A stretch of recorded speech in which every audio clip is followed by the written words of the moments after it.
War zone से हर action सबसे पहले आज तक पर आपके साथ मैं हूं शुभांकर। और आज जब 42वां दिन है तो बूचा नरसंहार को लेकर अमेरिका से लेकर रूस तक हर जगह अलग अलग टिप्पणियां आ रही हैं। टिप्पणियां जो हैं वो एक दूसरे को लेकर आ रही हैं। पुतिन पर युद्ध अपराधी की तरह मुकदमा चलाने की बात अमेरिका ने कही है तो रूस ये कह रहा है कि ये बातचीत को बंद करने का एक एजेंडा है जिसको यहां पर तोपा जा रहा है। लेकिन इस सबके बीच में बड़ी खबर क्या है वो आपको बताते हैं। बड़ी खबर इस वक्त आ रही है कि बूचा नरसंहार को लेकर अमेरिका के तेवर जो हैं वो काफी ज्यादा तल्ख हो गए हैं और अमेरिका पुतिन को लेकर ये कह रहा है कि ये युद्ध अपराधी हैं, इन पर मुकदमा चलना चाहिए।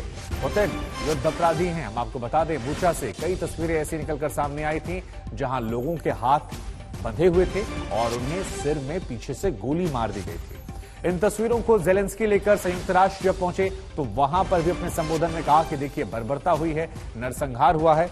और यहां पर वही बात बाइडेन भी कहते हैं। इधर यूक्रेन की जंग जब 42वें दिन में पहुंची है तो दोनेत्स्क इलाके में आज ताबड़तोड़ हमले हुए हैं। यूक्रेन के तमाम अलग अलग हिस्सों में तबाही की तस्वीरें सामने आई हैं। हम आपको बता दें कि सबसे ज्यादा कोहराम जो है वो बूचा में नरसंहार को लेकर मचा है। 4 तस्वीरें आपकी टीवी स्क्रीन पर। यहां 400 लोगों के कत्ल की बात कही जा रही है। यह खुलासा किसी और ने नहीं बल्कि रूसी फौज के जाने के बाद यूक्रेन के हवाले से किया गया। इस घटना पर भारतीय संसद में भी सवाल उठा है और इस पर विदेश मंत्री एस जयशंकर ने भारत का पक्ष रखा कि नरसंहार की निष्पक्ष जांच होनी चाहिए। तो 4 तस्वीरें आपकी टीवी स्क्रीन पर और ये 4 तस्वीरें जंग के 42वें दिन को लेकर। इधर बूचा पर आगे बात करें इससे पहले हम आपको भीषण नरसंहार की पड़ताल की बात करते हैं क्योंकि 2 तस्वीरें हमारे पास आई हैं। ये बेहद अहम है। अगर इन तस्वीरों को गौर करेंगे तो एक सैटेलाइट इमेज है, दूसरी सड़क से ली गई तस्वीर है और इन तस्वीरों के आधार पर यूक्रेन और बाकी देश रूस को नरसंहार का अपराधी बताने में लगे हुए हैं। अगर पहली तस्वीर को आप गौर से देखेंगे तो ये 19 मार्च की है, दूसरी 2 अप्रैल की है और दोनों तस्वीरें एक ही सड़क की हैं। लेकिन करीब 2 हफ्तों के अंतराल के बाद यहां दोनों तस्वीरों में हालात एक जैसे बने हैं। सड़कों पर लाशें हैं और एक जगह पर ऐसी नजर आ रही हैं। हालांकि 19 मार्च को रूसी फौज बूचा में थी और 2 अप्रैल को वो बूचा छोड़ चुकी थी। जबकि रूस का यह दावा है कि बूचा में जो कुछ हुआ उसकी फौज के जाने के बाद हुआ। लेकिन इन सैटेलाइट इमेज को जारी करने के बाद यहां पर बाकी देश कह रहे हैं कि देखिए स्थिति वही है। तो खुलासा हुआ है और इस बूचा में नरसंहार के खुलासे को लेकर यूक्रेनी फौज और मेडिकल टीमें रेस्क्यू ऑपरेशन चला रही हैं। जो लोग जिंदा बच गए हैं उन्हें बचाने के लिए, उनके बेहतर इलाज के लिए अलग अलग जगहों पर कैंप लगाए जा रहे हैं। आज तक के संवाददाता गौरव सावंत जो इस वक्त बूचा में मौजूद हैं, उन्होंने वहां के हालात और इस रेस्क्यू मिशन को लेकर एक रिपोर्ट भेजी है। हम आपको ग्राउंड जीरो की ये एक्सक्लूसिव रिपोर्ट दिखाते हैं।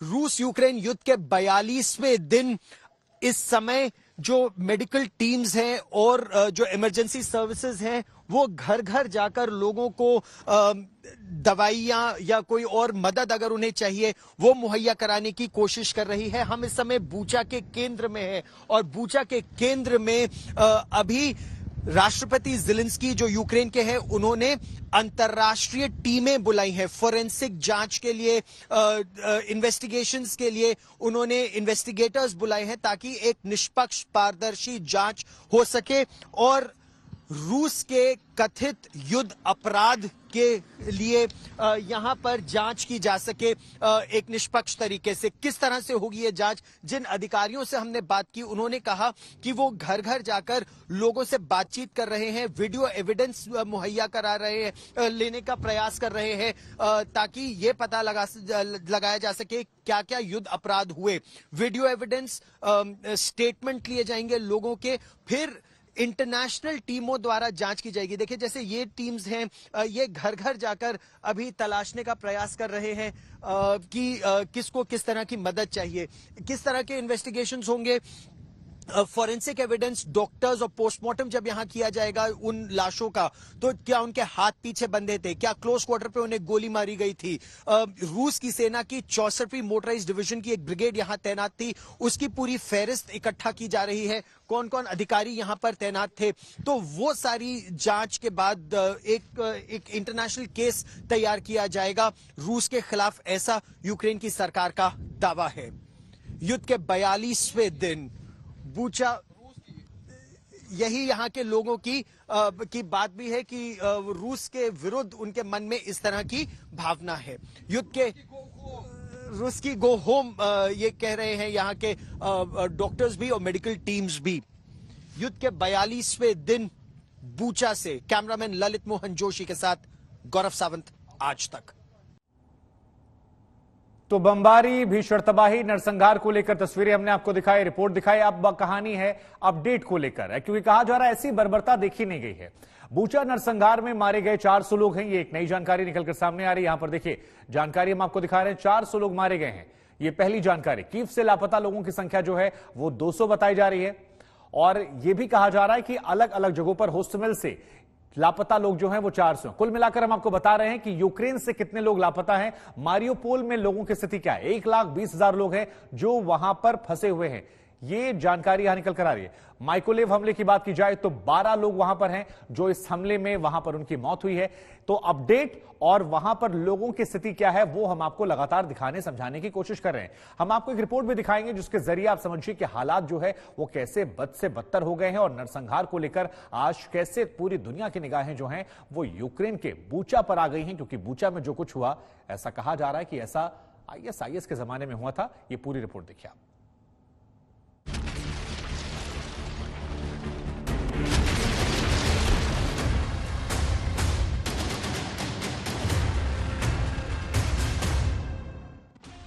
सड़कों पर जानवरों की तरह बेकफन और लावारिस पड़ी इंसानी लाशें। यूक्रेन के बूचा में करीब 1.5 महीने से जारी जंग की ये वो तस्वीरें हैं जिन्हें देखकर पूरी दुनिया दहल गई। मौत का ऐसा खौफनाक मंजर आज से पहले शायद ही कभी किसी ने देखा हो। बीते सालों में कई देशों के बीच युद्ध और झड़पें हुई, लेकिन शहरों के अंदर मकानों और सड़कों पर आम लोगों के इस बेरहमी से कत्लेआम की तस्वीरें जिसने भी देखी रूह कांप गई। Притягувати російських військових і тих, хто віддав їм накази, до відповідальності за воєнні злочини на території України.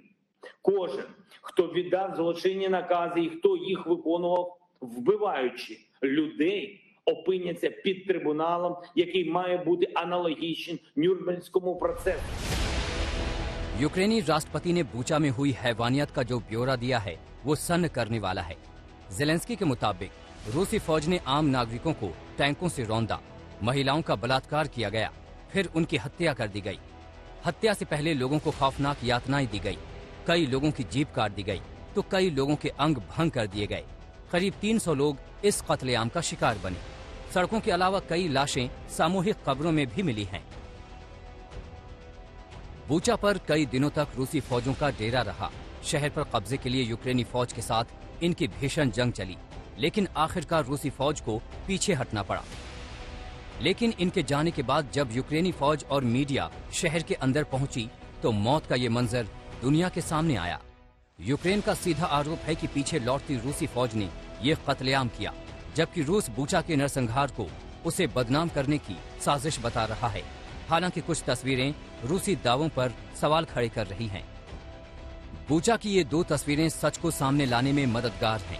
पहली तस्वीर 19 मार्च की है जो सैटेलाइट से ली गई थी, जबकि दूसरी तस्वीर 2 अप्रैल को सड़क से ठीक उसी जगह पर ली गई जहां की तस्वीर सैटेलाइट ने ली थी।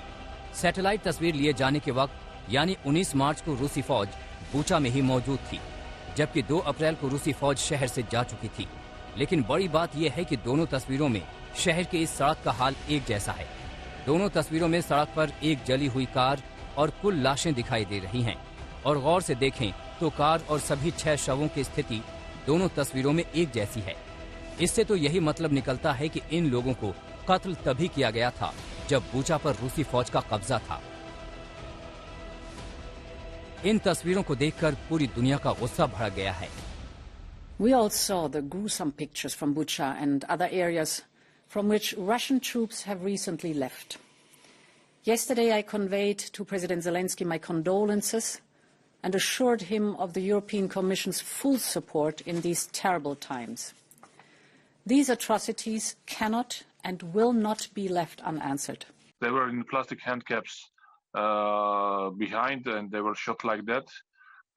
Some of them, they were just freely moving in the streets with the bicycles, or just coming from the shops, or wearing just water or something like that. Even I saw too many people in Irpin as well. they were crossing the roads, and since their drones have seen the people movement there, they were shelling to these people. Bucha का सच सामने आने के बाद America और यूरोपीय देश रूस पर नए सिरे से प्रतिबंधों की तैयारी में हैं।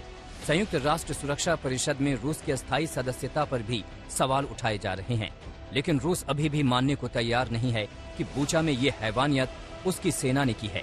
माफी मांगना और अफसोस जताना तो बहुत दूर की बात है। यूक्रेन के होस्टोमेल से गौरव सावंत, कीव से राजेश पवार और डोनेत्स्क से गीता मोहन के साथ आज तक ब्यूरो।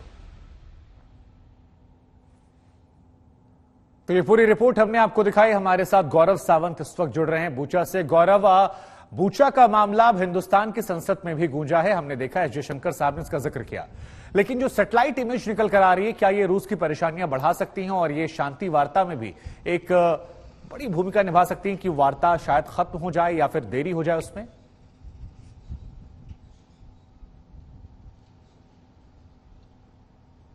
उम्मीद यही है कि हिंसा बंद हो, जांच हो इस पूरे प्रकरण की। लेकिन क्या ऐसा होगा? जांच की अगर हम बात करें तो अगर आप मेरे ठीक पीछे देखें तो एक के बाद एक आप देख सकते हैं कितनी गाड़ियां इस समय बूचा में जा रही हैं। बूचा और इरपिन में चाहे एम्बुलेंसेस हो, चाहे इमरजेंसी वर्कर्स हो, चाहे इन्वेस्टिगेटर्स हो, ये तीनों और अंतरराष्ट्रीय इन्वेस्टिगेटर्स की टीम। यहां अभी हमारी एक पुलिस अधिकारी से बात हो रही थी, वो हमें ये बता रहे थे कि यूक्रेन की पुलिस तो इस मामले की जांच करेगी ही, लेकिन यूक्रेन के प्रोसिक्यूशन डिपार्टमेंट के साथ साथ एक अंतरराष्ट्रीय जांच भी होगी, निष्पक्ष जांच होगी, ऐसी जांच जिसे यूनाइटेड नेशंस मानेगा। अगर आप देखें तो ये गाड़ियां जो जा रही हैं इस समय बूचा की तरफ, ये सारी गाड़ियां health workers, emergency workers, investigators, doctors, administrators, उनकी टीमों को लेकर ये गाड़ियां जा रही हैं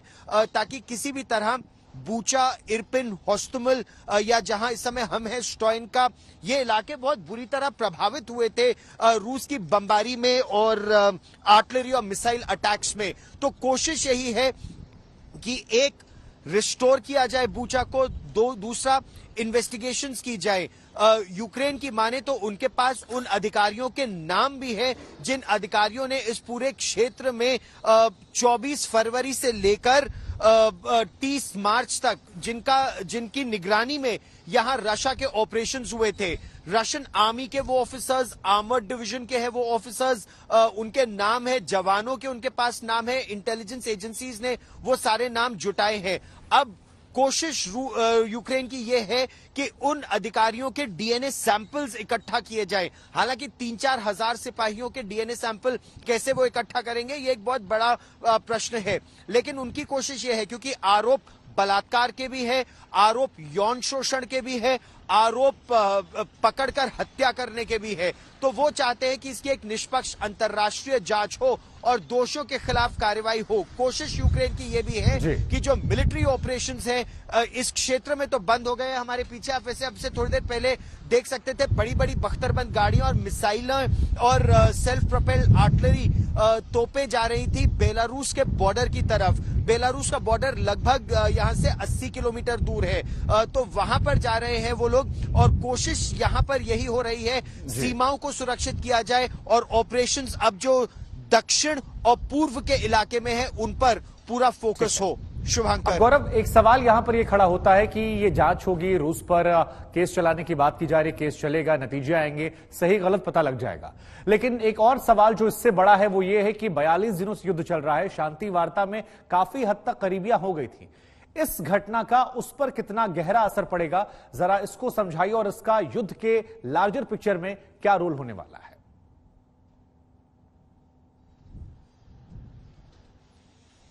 यह बहुत महत्वपूर्ण आपका प्रश्न है। देखिए, शांति वार्ता हो भी रही थी और जब हो भी रही थी तब भी यहां पर युद्ध चल रहा था, अभी भी युद्ध चल रहा है, चाहे वो कीव और आसपास के इलाकों में ना होकर मारियोपोल और खरसन के इलाके में इस समय युद्ध, वहां पर मिसाइलें बरस रही है, पश्चिम के इलाकों पर तनाव लगातार बढ़ रहा है।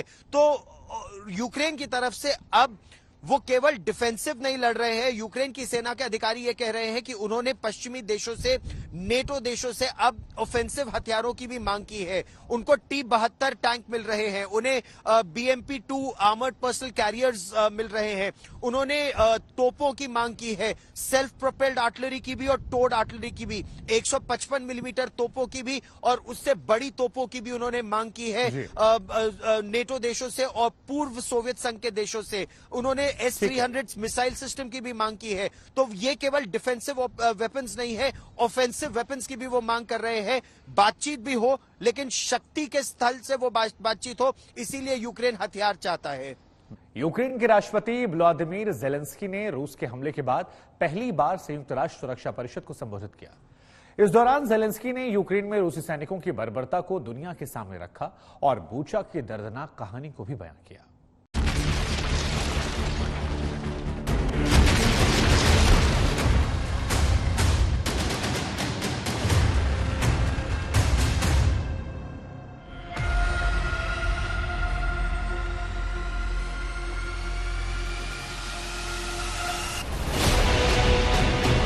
बूचा में लाशों का अंबार लग गया। मानवता पर मिसाइलों ने ऐसा बारूद बरसाया कि मौत भारी पड़ गई।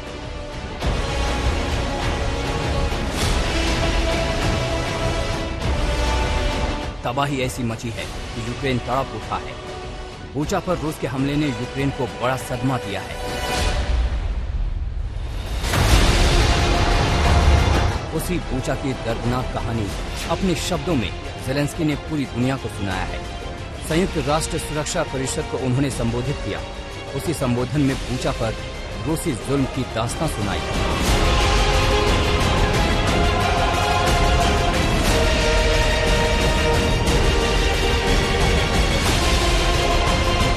ज़ेलेंस्की ने नरसंहार का आरोप लगाया, कहा कि रूस ने हैवानियत की हदें पार कर दी।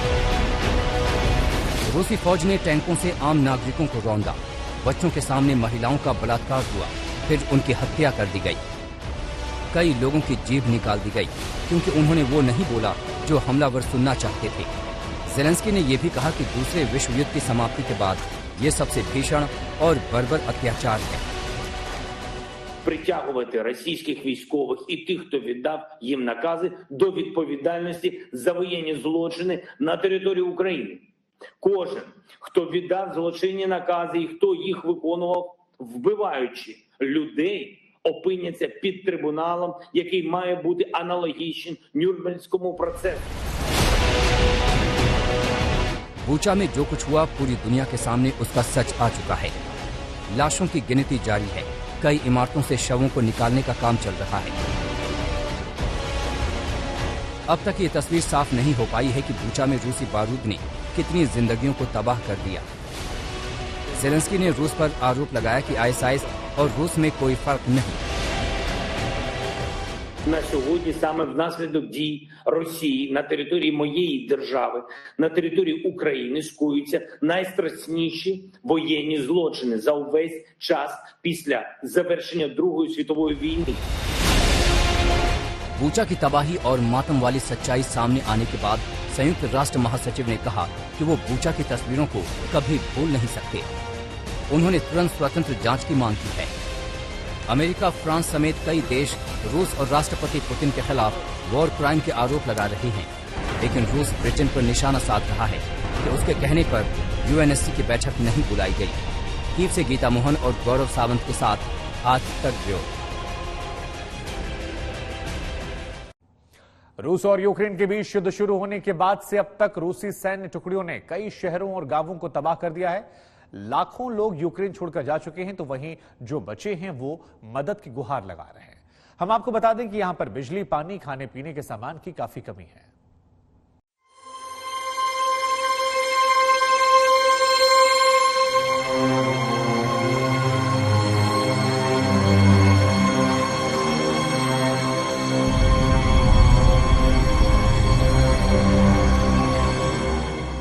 मानवीय संकट, खाने की किल्लत और जीने की जद्दोजहद की ये तस्वीरें मारियोपोल की हैं, जहां सैकड़ों लोग भूख मिटाने के लिए कतार में लगे हुए हैं और अपनी बारी का इंतजार कर रहे हैं। यूक्रेन में जंग के 42 दिन बाद भी हालात खराब हैं। लोग अभी भी शेल्टर होम में छिपे हुए हैं। यूक्रेन के शहरों में बमबारी के साथ साथ इन स्थानों पर रहने वाले लोगों पर खाद्य संकट का खतरा मंडरा रहा है। इस वजह से यूक्रेन के मारियोपोल शहर में बसे गांव में एक भयानक मानवीय संकट खड़ा होता दिख रहा है। यहां बिजली, पानी और खाने पीने के सामान की कमी हो रही है। बमबारी की वजह से सड़कों की हालत यह है कि लोगों का शहर से निकल पाना मुश्किल होता जा रहा है। रूसी फौज तो कीव में दाखिल नहीं हो पाई, लेकिन आसपास के इलाके में वो छोड़ गई है विनाश का पूरा साजो सामान। उधर यूक्रेन के शहरों में अभी भी बड़ी संख्या में जिंदा विस्फोटक डेंजर बढ़ा रहे हैं। कदम कदम पर वहां हथियारों का जखीरा मिल रहा है, जिन्हें यूक्रेन की फौज सही सलामत समेटने में लगी हुई है। आज तक ब्यूरो। रूसी हमले में मारे गए आम लोगों को श्रद्धांजलि देने के लिए एक खास कार्यक्रम का आयोजन हुआ। पश्चिमी यूक्रेन के लवीव में भारी तादाद में लोग जुटे और मृतकों को याद किया। इस मौके पर धार्मिक अनुष्ठान का भी आयोजन किया गया।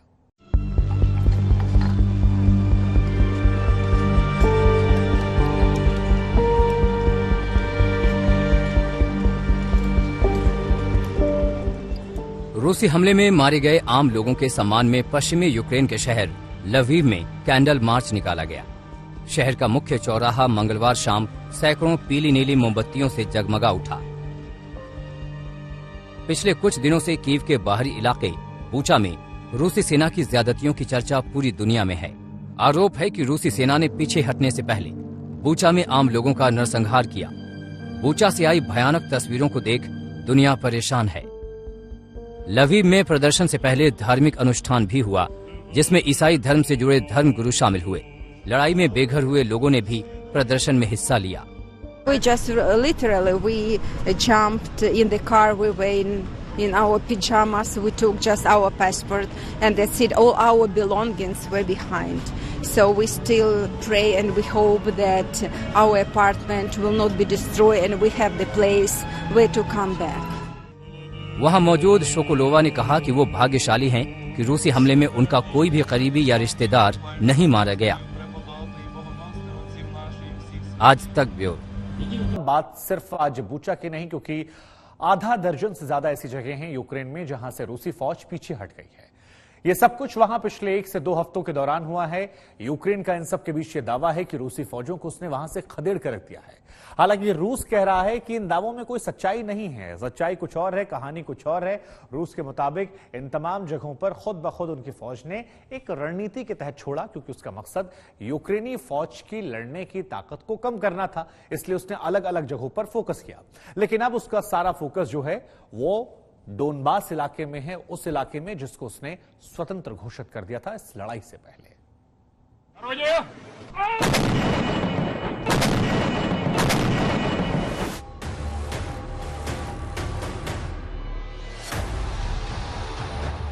पिछले 1 हफ्ते में यूक्रेन जंग का रुख थोड़ा बदला हुआ दिखाई दिया। यूक्रेन पर धड़ाधड़ मिसाइल और रॉकेट दागती रूसी फौजों की न सिर्फ रफ्तार में कमी आई, बल्कि कई मोर्चों से उन्हें पीछे भी हटना पड़ा। यूक्रेन का दावा है कि कम से कम 6 जगहों पर कब्जा जमाकर बैठी रूसी फौजों को खदेड़ दिया गया है। इन जगहों में कीव का बाहरी इलाका, इरपिन, बूचा, सुमी चर्निहिव के कुछ हिस्से और मारियोपोल के कुछ सैन्य अड्डे शामिल हैं। इनमें से ज्यादातर जगहों पर रूसी और यूक्रेन फौजों के बीच भीषण जंग के दावे हैं, जिसके नतीजे के तौर पर रूस को पीछे हटना पड़ा। हालांकि रूसी फौजों की तथाकथित वापसी के बाद बूचा जैसा मंजर सिर्फ मारियोपोल में दिखा, जहां शहर की सड़कों पर लाशें गिनना मुश्किल हो गया। मारियोपोल पहुंची आज तक संवाददाता गीता मोहन ने वहां बूचा जैसा ही मंजर देखा था। यहाँ पर विंटर्स में पूरी जो जमीन थी उस पे बर्फ जम गया था, इसलिए बहुत लोग अपने परिजनों को बेरियल नहीं दे पाए। लेकिन क्योंकि यहाँ पे एक एयर बॉम्बिंग हुआ था जिससे ये क्रेटर, ये गड्ढा बन गया था, उसी में हम व्यूअर्स डिस्क्रेशन एडवाइस करते हैं, क्योंकि जो तस्वीरें हम दिखा रहे हैं वो काफी दिल को दहलाने वाली हैं। यहाँ पर लोगों को डाल दिया ताकि इसको बैरी कर सके, लेकिन बैरी नहीं कर पाए। हालांकि रूस का दावा कुछ और है। जंग के 1 महीना पूरे होने पर रूस ने कहा था कि यूक्रेन में उसके स्पेशल ऑपरेशन का पहला चरण पूरा हो गया और अब उसका सारा फोकस डोनेत्स्क और लुहांस्क की आजादी है। लिहाजा उसकी फौजें खुद ब खुद बाकी मोर्चे खाली कर रही हैं। ज़ेलेंस्की रूस के इस दावे पर भी हमलावर हैं। І захисниці продовжують повертати контроль над громадами у Київській та Чернігівській областях. Все більше українських національних прапорів у районах, які були тимчасово окуповані. Збройні сили України не відпускають загарбників без бою, наносять вогневе ураження. यूक्रेन जंग के कुछ आंकड़े ऐसे हैं जिन्हें रूस देखना सुनना नहीं चाहता। बूचा नरसंहार में 400 लोग मारे गए। कीव से 200 लोग लापता हैं। होस्टोमेल से 400 लोग लापता। मारियोपोल में 1,20,000 लोग फंसे। माइकोलेव हमले में 12 लोगों की मौत। एक सच्चाई ये भी है कि बूचा में कत्लेआम की तस्वीरें सामने आने के बाद रूस जबरदस्त दबाव में है। पुतिन और उनकी मंडली को दुनिया के सामने ये जवाब देना मुश्किल हो रहा है कि अगर उनकी फौजें यूक्रेन में स्पेशल ऑपरेशन चला रही थीं, तो बूचा में ये नरसंहार क्यों किया गया। इसी के नतीजे के तौर पर यूक्रेन पर हो रहे हमलों में भी एकाएक काफी कमी आ गई है। यूक्रेन के होस्टोमेल से गौरव सावंत, कीव से राजेश पवार और डोनेत्स्क से गीता मोहन के साथ आज तक ब्यूरो। तो तमाम शहरों की कहानियां जो हैं वो हमने आपको दिखाई। ऐसे बर्बादी की सड़क वहां हर जगह नजर आ रही है, बिल्डिंगें जलती हुई नजर आ रही हैं। यूक्रेन की तबाही की ऐसी तस्वीरों को देखकर यकीन मानिए किसी का दिल भी रो जाएगा। अब आप जरा ये सोचिए कि उन लोगों का हाल क्या है जिन्होंने इस जंग में अपना घर बार और अपनों को खो दिया है। हम आपको दिखाते हैं चर्नीहाइव और बोर्नडोयांका की लोगों की दर्द भरी दास्तान, जो रूसी फौज के जाने के बाद कल अपने घर पहुंचे। वहां मलबे के अलावा उन्हें कुछ भी नजर नहीं आया। ये रिपोर्ट देखिए।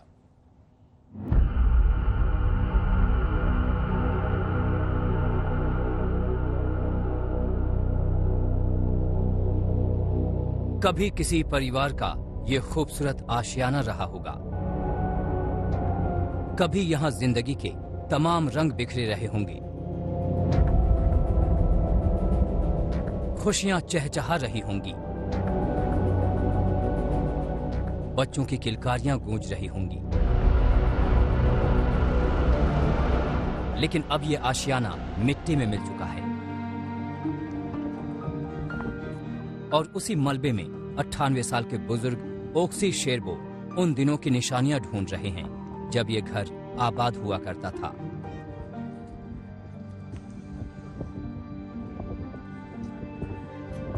उस दिन की खौफनाक यादें उनके मन में अभी ताजा हैं, जब उसी मिसाइल से हमला हुआ था।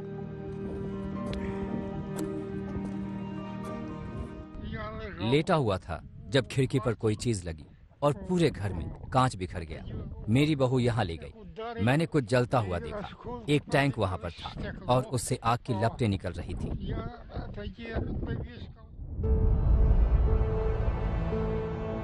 ओक्सी शायद इसी टैंक की बात कर रहे थे। टैंक जलकर बर्बाद हो चुका है, पुर्जा पुर्जा निकल चुका है।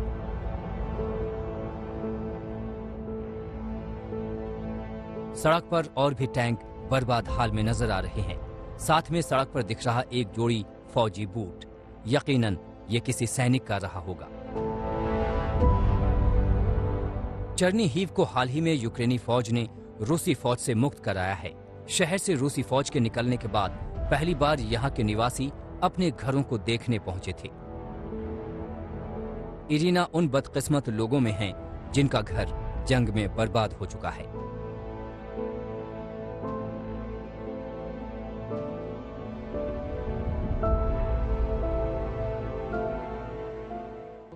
रूसी आए और कहा कि हम तुम्हारी रक्षा करने आए हैं। किससे? तुम्हारी सरकार से। तुम बदतर जिंदगी जी रहे हो, हम तुम्हें बचाने आए हैं। बंदूक तानकर उन्होंने हमसे कहा कि एक एक करके घर से निकलो। उन्होंने हमें लाइन में खड़ा कर दिया, दस्तावेज और मोबाइल ले लिए। 3 मार्च को हमारा घर जल गया। मेरे पास रहने को घर नहीं है।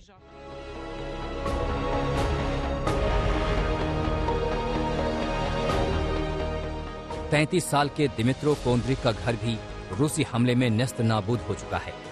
जंग में तबाह हुए अपने घर को देखते हुए दिमित्रो के चेहरे पर दर्द साफ नजर आ रहा था।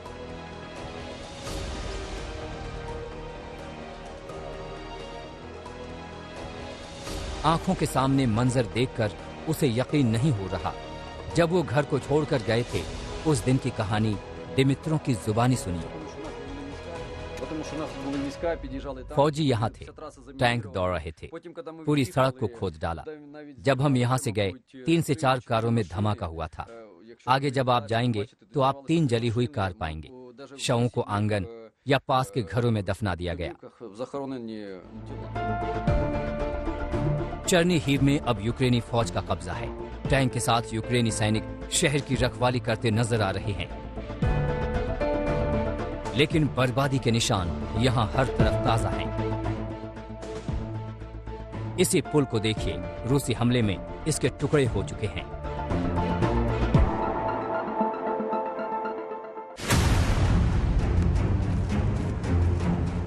आइए अब चर्निहिव से सीधे आपको कीव इलाके के बोरोडियांका लिए चलते हैं। चर्निहिव की तरह बोरोडियांका को भी हाल ही में रूसी कब्जे से छुड़ाया गया है। रूसी सैनिकों ने कितनी नफरत के साथ हमला बोला होगा, बोरोडियांका की वीडियो में नजर आ रहा है। ये ना तो यूक्रेनी सेना का ठिकाना था और ना सामरिक महत्व का कोई ठिकाना। ये एक आम यूक्रेनी का आशियाना था, जिसे रूसी फौज ने नेस्त नाबूद कर दिया। मलबे के बीच दबा हुआ एक शव अभी नजर आ रहा है। मैं नहीं जानता इस घर के साथ ठीक ठाक क्या हुआ, लेकिन यहाँ कुछ लोग अभी भी मलबे में हैं। मुझे लगता है कि यहाँ प्रलय आया था।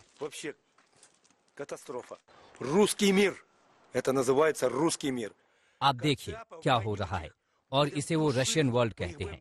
हम उनका गला घोंट देंगे, हम मॉस्को को जला देंगे और उस पुतिन को भी।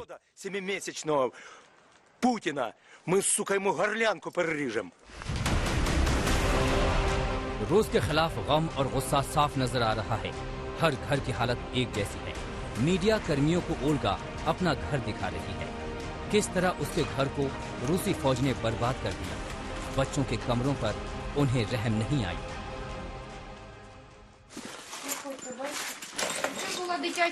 ये बच्चों का कमरा था, उनके वश में जितना हुआ उन्होंने बर्बाद किया। वो बच्चों का फोन तक ले गए। बोरोडियांका की सड़कों पर भी मंजर वैसा ही है जैसा दूसरे शहरों में। सड़कों पर बर्बाद हुए टैंकों की लाइन लगी है। यूक्रेनी सैनिक और प्रशासन के लोग तबाही और बर्बादी का जायजा लेते नजर आए। करीब महीने भर बाद ये लोग यहाँ पहुँच पाए हैं। सड़कों पर कई बिना फटे हुए सेल पड़े हैं। यूक्रेनी सैनिक उन्हें चुन रहे हैं ताकि तबाही का दूसरा दौर न आ जाए।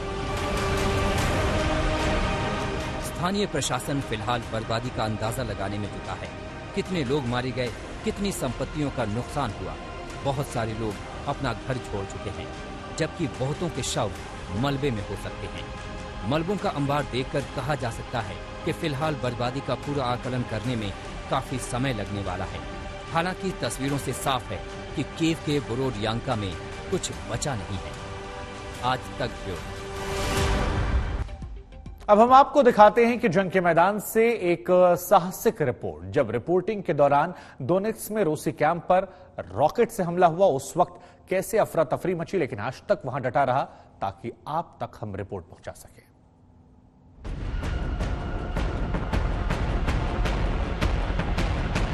और अगर आप पीछे देखें, अभी यूक्रेनियन अटैक। जब लाइव रिपोर्टिंग के दौरान हुआ अटैक, जब लाइव रिपोर्टिंग के दौरान गिरा रॉकेट, हो गया। यूक्रेन के मैदान से जंग की साहसिक वॉर रिपोर्टिंग। ये दोनेत्स्क का येलेनोव्का इलाका है। तस्वीर देखने से ही साफ हो जाता है कि कैसी भीषण जंग छिड़ी है। सामने रूसी टैंक नजर आ रहे हैं तो पीछे आग की लपटें और काला धुआं। आज तक की वॉर रिपोर्टिंग गीता मोहन जब येलेनोव्का के इस इलाके से रिपोर्टिंग कर रही थी, तभी यूक्रेन की तरफ से रूसी फौज के कैंप पर ये रॉकेट हमला हुआ।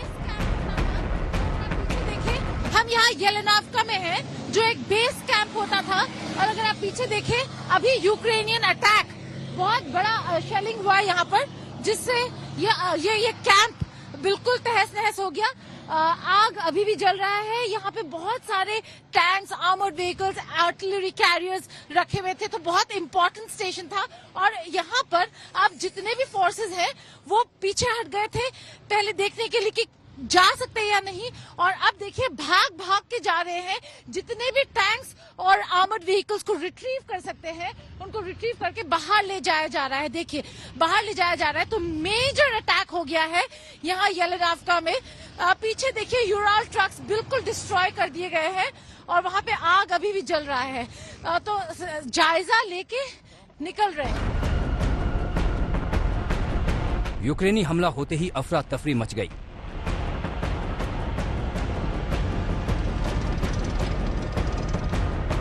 इस रूसी कैंप में यूक्रेन के जब्त टैंक और दूसरे गोला बारूद रखे हुए थे। वहां रूसी जवानों का जमावड़ा था। तभी मिसाइल हमले में अफरा तफरी मच गई। फौरन रूसी जवानों ने मोर्चा संभाल लिया और बर्बादी की चपेट में आने से बचाने के लिए टैंक आर्टिलरी को दूसरी जगह शिफ्ट करने लगे।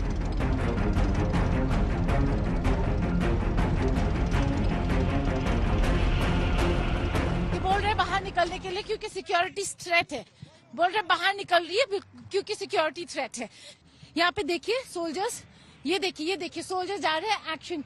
वहां पे उन्होंने बोला है कि वहां से निकल जाए क्योंकि ये देखिए कमरों के अंदर जा रहे हैं, पोजीशंस ले रहे हैं क्योंकि ऐसा लग रहा है कि अभी भी यहाँ पे अटैक हो रहा है। वो है कमांडिंग ऑफिसर सईद जो इस पूरे गैरिसन को कंट्रोल करते हैं और ये लाइव एक्शन है, ये लाइव सिचुएशन है और यहाँ पे क्लियरिंग से पहले सबसे पहले कोशिश कर रहे हैं कि अपने एसेट्स को निकाले। अब दोनेत्स्क के वोल्नोवाखा इलाके की तस्वीर देखिए। ये इलाका एक उजाड़ वीरान बस्ती में तब्दील हो चुका है। यहाँ दूर दूर तक कोई इंसान नजर नहीं आता है, सिर्फ दिखते हैं टूटे और उजड़े हुए घर। जब एक शहर में टैंक्स, ट्रैकिंग आर्टिलरी घुस जाते हैं तो उस शहर का मंजर कुछ ऐसा ही नजर आता है।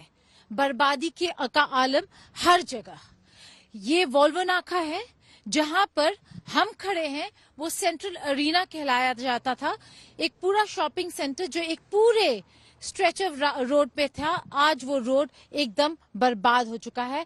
ये शॉपिंग सेंटर एकदम बर्बाद हो चुका है। लोगों से मिले तो उनके पास फ्यूचर में देखने के लिए कुछ है नहीं, लेकिन फिर भी लोग आकर यहाँ पर एक एक पीस, एक एक टुकड़ा यहाँ पे उठा रहे हैं और कहते हैं कि हम इस शहर को वापस से रीबिल्ड करना चाहते हैं, इसको वापस से वैसा बनाना चाहते हैं जैसे वोल्नोवाखा था। दोनेत्स्क रूस के कब्जे वाला इलाका है और यूक्रेनी फौज इसे फिर से हासिल करने की कोशिश कर रही है, लिहाजा यहाँ जंग तेज है। मारियोपोल इसी दोनेत्स्क का हिस्सा है जहाँ रूस ने भारी बर्बादी मचाई है। मारियोपोल से आई कलेजा कपाने वाली तस्वीरें देख लीजिए। यहाँ रूसी हमले में बड़ी संख्या में लोगों की मौत हुई है। भारी तबाही के बाद अब रूस की फौज पीछे हट चुकी है। यूक्रेन के जवान अब मलबों के ढेर से शवों को निकाल रहे हैं। मारियोपोल शहर जंग से उपजी मानवीय त्रासदी की सबसे बड़ी मिसाल बन चुका है। यहाँ खाने पीने और जीवन की जरूरी चीजों की भारी किल्लत हो चुकी है। तस्वीरें देखिए, रूस से आई मानवीय सहायता पाने के लिए लोग किस तरह लंबी लाइनों में अपनी बारी का इंतजार कर रहे हैं। ये तस्वीर भारी विडंबना से भी भरी हुई है। रूस ने यहाँ सब कुछ बर्बाद कर दिया और वही रूस इन्हें सहायता बांट रहा है। दोनेत्स्क से गीता मोहन के साथ आज तक ब्यूरो।